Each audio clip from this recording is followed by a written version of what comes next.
So it just got announced that Jim Harbaugh is heading to the Los Angeles Chargers. He's coming off a national championship at Michigan. Chargers fans should be excited because he's pretty much won everywhere he's gone, including in the NFL with the San Francisco 49ers. He's had great success there at Stanford back in the day. And then obviously Michigan just won the championship. He's a proven winner on essentially every level. And you have a young quarterback in Justin Herbert, having a big time head coach to kind of teach him up. He's already doing really well, but to also have the whole roster, and you already have your QB1 for sure, your franchise guy. That makes a huge difference for your team. If you have a lockdown quarterback and a lockdown coach, like you're pretty much set. You can point to Andy Reid and Mahomes. Another one would be the other Harbaugh and Lamar Jackson. If you have a good coach and a good quarterback, you're going to be competing for the Super Bowl very, very often. You're at least a playoff team probably every year. So that's some big time news for the Chargers and Jim Harbaugh on the NFL side of things. Yeah, I agree. We were kind of expecting him to move up to the next level based off what has been happening the past few days. I know he also had a second interview scheduled with the Falcons. I know him and Belichick were the two candidates for the Falcons that the Atlanta liked. But I think this is a better fit for Harbaugh. Like you said, Chargers fans should be very excited. He's won everywhere he's gone, like you mentioned. Previously, his stint in the NFL was with the 49ers. You saw his success there. Um, he was also successful at Stanford before he went to the Niners. Now he was at Michigan, just won the national title, had great success there. So overall, it is a good hire by the Chargers. Definitely an upgrade from what they had before. um, who I felt was a disappointment for the team because with how loaded the Chargers are on both sides, especially on the offensive side of the ball with Herbert, Eckler, and Keenan Allen. You're not, I know you're playing in the same division as Chiefs, but to not make very far in the playoffs or like be in the playoffs like pretty much almost every year, it's kind of disappointing, especially too on the defensive side of the ball when you have Khalil Mack and Joey Bosa, I think it is. It's either Joey or Nick. I can't remember. If I get it wrong, I'm sorry. But you got one of the Bosas along Joey. the other side with it's Joey. Okay. So you got Joey with Khalil Mack on the other side, and your defense is subpar when your old head coach was a defensive minded coach. So I think overall this is a great hire. Um, if I'm Herbert, I'm excited. Um, I think he doesn't make them a super. Do I want to go as far as Super Bowl contender yet? I don't. I'm not going to go that far yet, but he definitely makes them a contender in the AFC. Um, just by coming up, we'll see. Second tent, um, could be good. It could be bad. I mean, we just gotta wait and see. But overall, it's a very good hire. I think he's going to help the Chargers out a lot. Um, and yeah, they're excited. I would be if I'm a Chargers fan, I'm excited. So Yeah, one of the bigger things here is so it was a couple years back when Denver signed Russell Wilson. That division was really shaping up to be like a super stacked division. Also, Carr was there too. And that's kind of fallen by the wayside a bit. So now it would be fairly easy for the Chargers to become the clear cut number two, because if you don't have a quarterback, you don't really have too great of a team. That's just how it is. And Denver, Russell Wilson's gone, and Raiders are probably going to be looking elsewhere outside of Jimmy G. So the Chargers are really set up for success. They're probably not going to win the division over the Chiefs right now, but they have a star play on the defense. You have the young, great quarterback. You have good weapons, and now a proven head coach. They're really set up for success here. So, if they can get those wins, and now, like I said, the Raiders and Denver's kind of so. They're decent teams, but that's a relatively easy division. You do have the Chiefs twice, but they've shown that they can beat the Chiefs too. And Herbert hasn't really had a great coach so far. He's kind of had a few different guys, a few different coaching staffs, but none of them quite clicked. And that's just kind of how the Chargers have been for a long time now. They've always been one of those teams where it looks like they have a loaded roster, even in the Philip Rivers years, but they just couldn't ever get anything going in the postseason. But I think now with Harbaugh, I feel like, it's not going to be quite right away, but there's definitely, I think it's a huge boost for the Chargers. So I think they should be thrilled. I think for them it's an A plus plus higher. But Yeah, I agree. Oh, sorry. go ahead. I was just gonna say that it definitely makes them a contender for a playoff spot. Even if you're not winning your division, you're still going to be competing for a playoff spot. You're just at a better place for a playoff spot now with Harbaugh as your head coach. So even if you don't win your division, because you're going to compete with the Chiefs and Patrick Mahomes and them for however long Patrick Mahomes is there, um, you're better off of getting a playoff spot. So yeah, just Yeah, wanted to add that. I mean that's something to get you started. Just getting your foot in the door in the playoffs, and then just let things happen. And then on the college side of things now, we just had that big ripple effect with Nick Saban retiring from Alabama, and then Washington loses their head coach, and then Arizona, then San Jose State.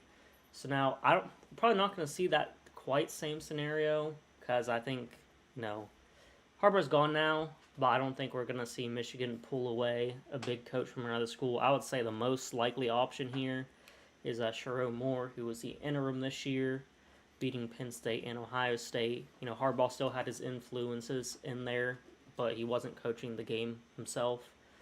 But I think Moore's probably kind of proven that it's his job, and with the transfer portal being the way it is, you kind of want your guy who's already in the building to be the guy, because otherwise you're going to lose a lot of the players that you have on the roster. If you just completely change it up, those guys who are loyal to not just the school but the coaching staff, suddenly those guys are gone. There's going to be a mass exodus. We've already seen it with Saban and Washington and so on.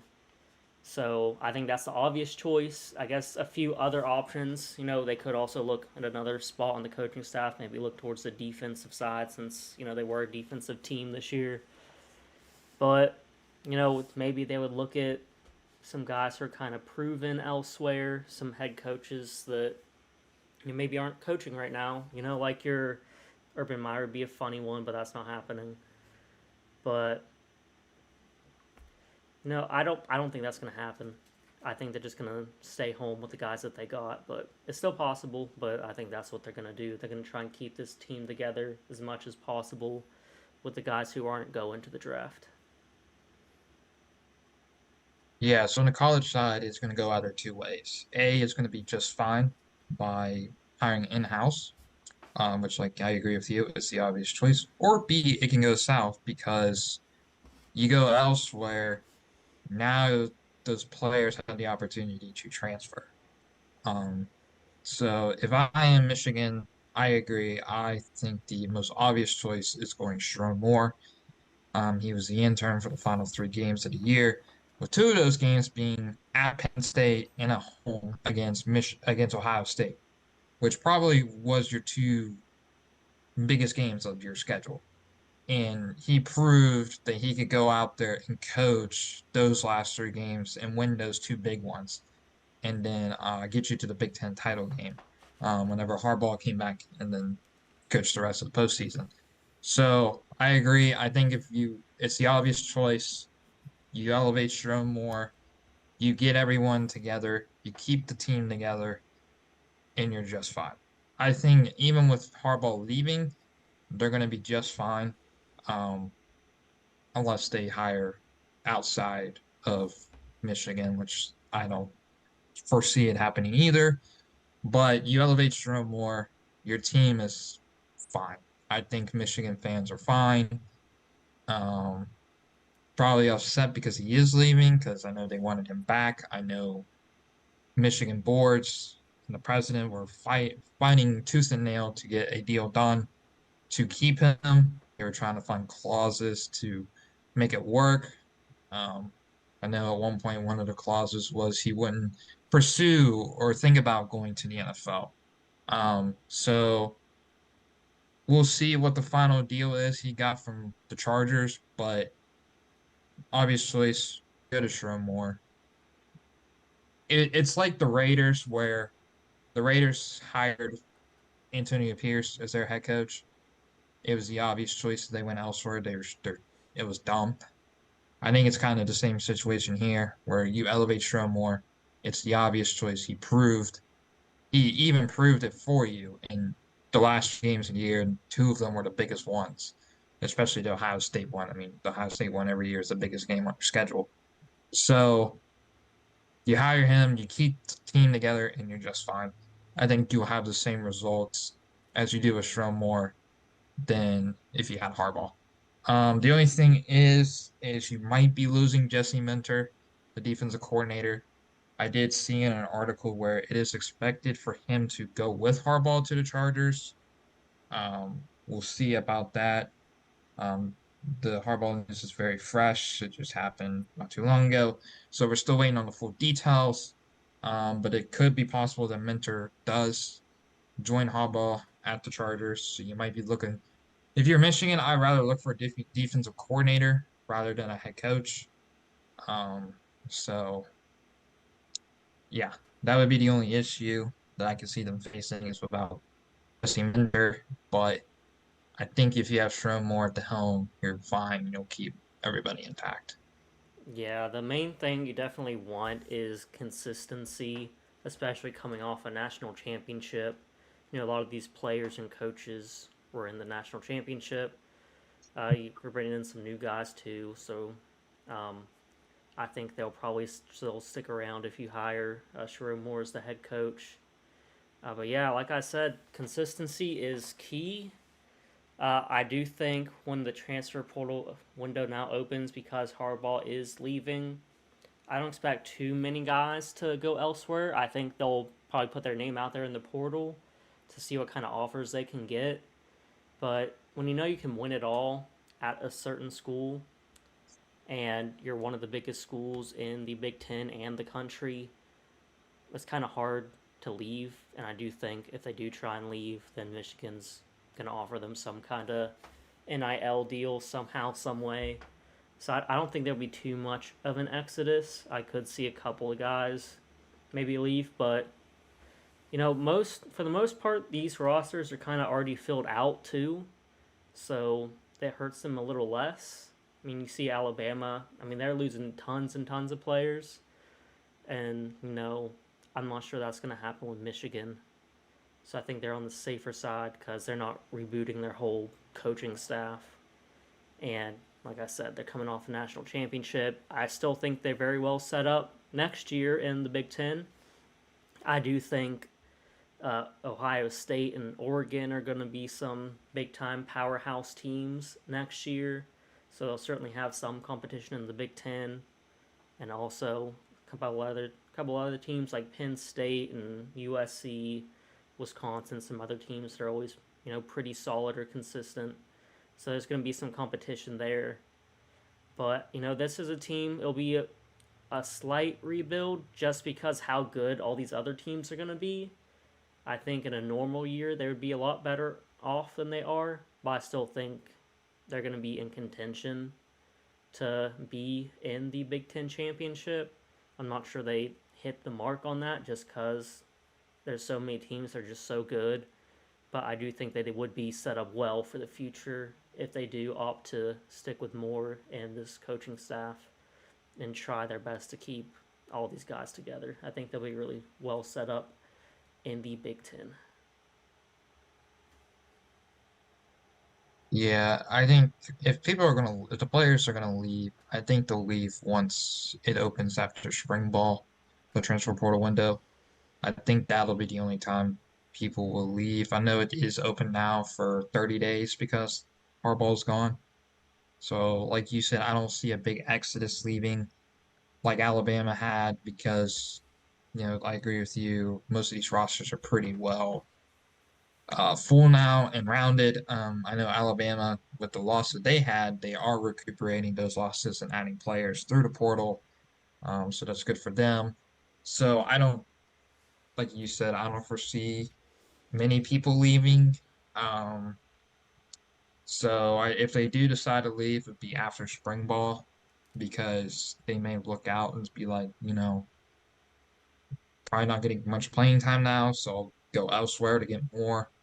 Um, but yeah, I don't see a big exodus happen if you hire Sharon Moore. Now, if you don't hire Sharon Moore, then I see an exodus happening. Um, but not like to a severe degree, but you're still going to lose some players if you go elsewhere. Yeah, I think it's just the easiest thing to do is to hire Sharon Moore and just call it a day and just keep on keeping on. So I think that's the best thing to do. And if they do that, I think it's I would still give it an A higher. It's just easy. It's obvious. It's the right thing to do. So Jim Harbaugh is gone. He's going to the Chargers. The Chargers just got a whole lot better. Michigan will still keep pace with what they're doing. They're still going to be a great team. And that's that.